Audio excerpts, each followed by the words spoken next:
హరి ఓం పిల్లలు,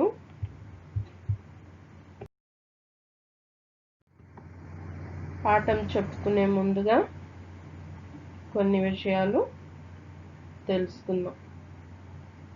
క్షుద్ర రాజకీయాలకి రుద్రనేత్రుడై లేచి మాతృభూమి నుదుటిపై నెత్తుటి తిలకం దిద్దిన శివాజీ, ఎవడురా నా భరత జాతిని కప్పమడిగిన తుచ్చుడు, ఎవడా పొగరు పట్టిన తెల్ల దొరగాడెవ్వడు అని ఎదురు తిరిగిన మన్యం దొరను మరఫిరంగులు ఎక్కుబెట్టి 100 గుళ్ళు ఒక్కసారి పేల్చితే వందే మాతరం వందే మాతరం అని నేల కొరిగిన అల్లూరి ముక్కు పచ్చలారిన వయసులో బ్రిటిష్ వారిని ఎదిరించి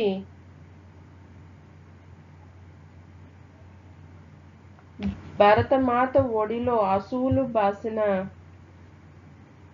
భగత్ సింగ్, చంద్రశేఖర్ ఆజాద్, సుఖదేవ్, రాజ్గురు లాంటి ఎంతో మంది నా సోదరులు ఆవేశంతో బ్రిటిష్ వారి చేతుల్లో మరణిస్తుంటే ఇక మనం వెళ్ళాల్సింది దృఢంగా సాయుధ సంగ్రామమే న్యాయమని, స్వతంత్ర భారతావని మన స్వర్గమని, ప్రతి భారతీయుడు సైనికుడై కొంత రక్తం ఇస్తే మీకు స్వాతంత్రాన్ని తెస్తానని జూలై 4వ తేదీ 1944 సంవత్సరంలో బర్మాలో ఇచ్చిన ఉత్తేజమైనటువంటి ప్రసంగం ఎప్పటికీ మరచిపోలేనటువంటిది. బయట నుండి బ్రిటిష్ వారిని పునాదులతో సైతం పెకిలించి వారిని గజగజలాడించి గగనతలంలోకి ఎగసి మనలను స్వేచ్ఛా పక్షులను చేసిన మన నేతాజీ సుభాష్ చంద్రబోస్ గురించి తెలుసుకుందాం.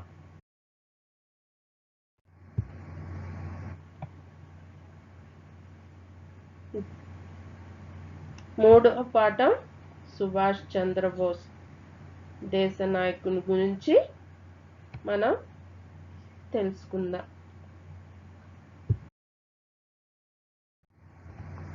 భారతదేశం గర్వించదగ్గ నాయకులలో ఒకరు సుభాష్ చంద్రబోస్. ఆయన గొప్ప దేశభక్తుడని, ఆయన బ్రిటిష్ వారిని ఎంతో ధైర్యంతో ఎదిరించి సాయుధ పోరాటం ద్వారా భారతదేశానికి స్వాతంత్ర్యాన్ని తీసుకురావడానికి ప్రయత్నించాడని విద్యార్థులకు తెలియజేయడమే ఈ పాఠ్యభాగ ఉద్దేశం.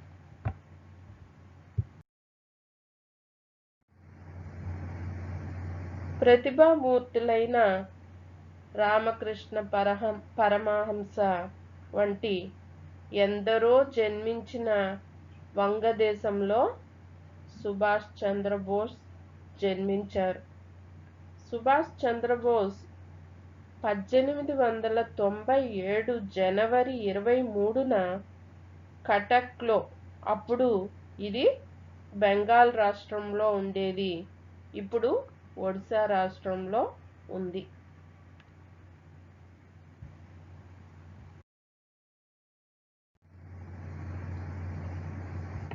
సుభాష్ చంద్రబోస్ గారి తల్లిదండ్రులు శ్రీ జానకీనాథ్ బోస్, శ్రీమతి ప్రభావతీదేవి బోస్. ఆ దంపతులకు మొత్తం 14 మంది సంతానం. వారిలో 9వ వాడు సుభాష్. జానకీనాథ్ బోస్ పేరుగాంచిన ఒక ప్లీడర్ అంటే లాయర్. ప్రభావతీదేవి సాంప్రదాయబద్ధమైన ఇల్లాలు. ఆమె తన పిల్లలకి భగవత్ చింతన నేర్పేది.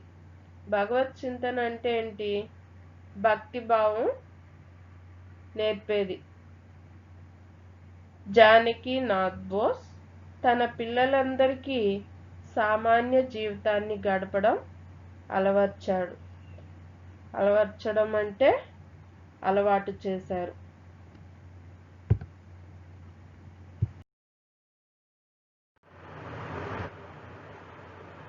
సుభాష్ చంద్రబోస్ 5 ఏళ్ల వయసులో కటక్లోని ప్రొటెస్టెంట్ యూరోపియన్ స్కూల్లో తన విద్యాభ్యాసాన్ని ప్రారంభించాడు. ఇతను చదువులో చాలా చురుకుగా ఉండేవాడు. అతని వయసు పెరిగే కొద్దీ యాజమాన్యం ఆంగ్లో ఇండియన్ విద్యార్థులకి మధ్య చూపుతున్న వివక్షను గమనించాడు. వివక్ష అంటే ఏంటి? భేదము.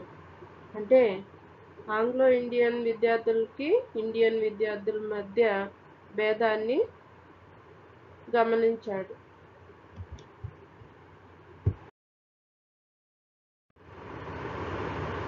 భారతీయ బాలురకు ఎంత మంచి మార్కులు వచ్చినప్పటికీ కూడా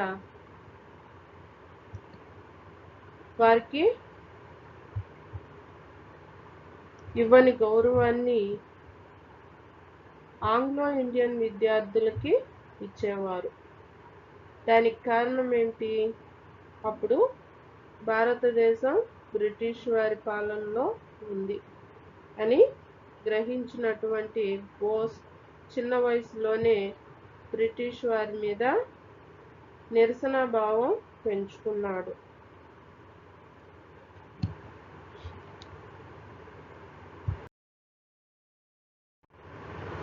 12 ఏళ్ల వయసులోనే సుభాష్ చంద్రబోస్ సంస్కృతం, బెంగాలీ, ఇంగ్లీష్ భాషల్లో చక్కని జ్ఞానాన్ని కలిగి ఉండుటయే కాక గొప్పవారి చరిత్రలు ఎక్కువగా చదువుతూ ఉండేవాడు. గొప్ప నాయకుల చరిత్రలను ఇవన్నీ చదువుతూ ఉండేవాడు. అతని మీద ప్రభావం చూపినవి ముఖ్యంగా స్వామి వివేకానంద రచనలు. ఈ రచనలో మేల్కొనండి, లేవండి, గమ్యం చేరే వరకు ఆగండి అనే వివేకానందుడి ఉత్తేజపూరితమైనటువంటి ప్రసంగం సుభాష్ చంద్రబోస్కి ఎంతో ఇష్టమైనది.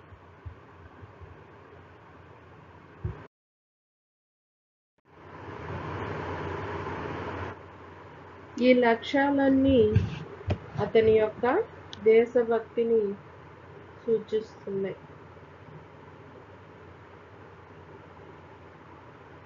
అతని తల్లిదండ్రులు మాత్రం సుభాష్ చంద్రబోస్ను భారతదేశ స్వాతంత్ర పోరాటానికి దూరంగా ఉంచాలని ప్రయత్నిస్తూ ఉండేవారు. మెట్రికులేషన్ పరీక్షలో 2వ స్థానాన్ని సంపాదించుకున్నటువంటి సుభాష్ చంద్రబోస్ తనేమిటో నిరూపించుకున్నాడు.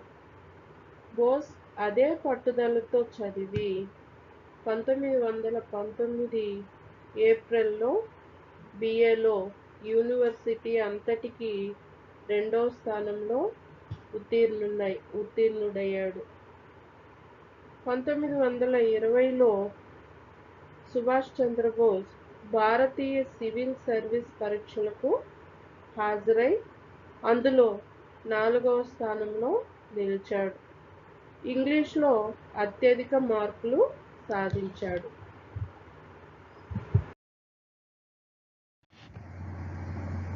ఆ సమయంలో మహాత్మా గాంధీ నాయకత్వంలో భారతీయులు బ్రిటిష్ వారిపై పోరాటం చేస్తున్న వార్త బోస్ గారికి వినిపించింది.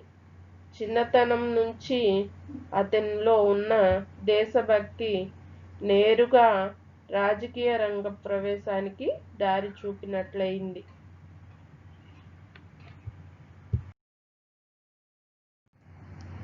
అంతే 1921 ఏప్రిల్లో ఎంతో ప్రతిష్టాత్మకమైనటువంటి ఇండియన్ సివిల్ సర్వీస్ నుంచి వైదొలిగి భారత స్వాతంత్ర సంగ్రామంలో పాల్గొననారంభించాడు.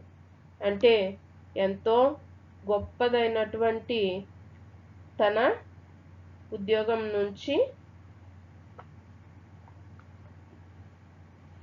ఉద్యోగాన్ని విడిచిపెట్టి భారత స్వాతంత్ర సంగ్రామం అంటే ఉద్యమంలో పాల్గొన్నాడు. భారత జాతీయ కాంగ్రెస్ యువజన విభాగంలో చురుకైన పాత్ర నిర్వహించాడు.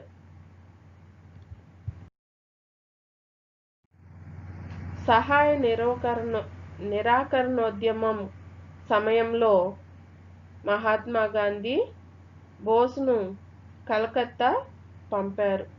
అక్కడ చిత్తరంజన్ దాస్తో కలిసి బోస్ బెంగాల్లో ఉద్యమం నిర్వహించారు. అందువలన బోస్ గారు భారత స్వాతంత్ర్యం కోసం తన ప్రతిష్టాత్మకమైన ఉద్యోగాన్ని కూడా తునప్రాయంగా ఎంచి రాజకీయాల్లోకి దూసుకు వెళ్ళిన స్వాతంత్ర సమరయోధుడని చెప్పవచ్చును.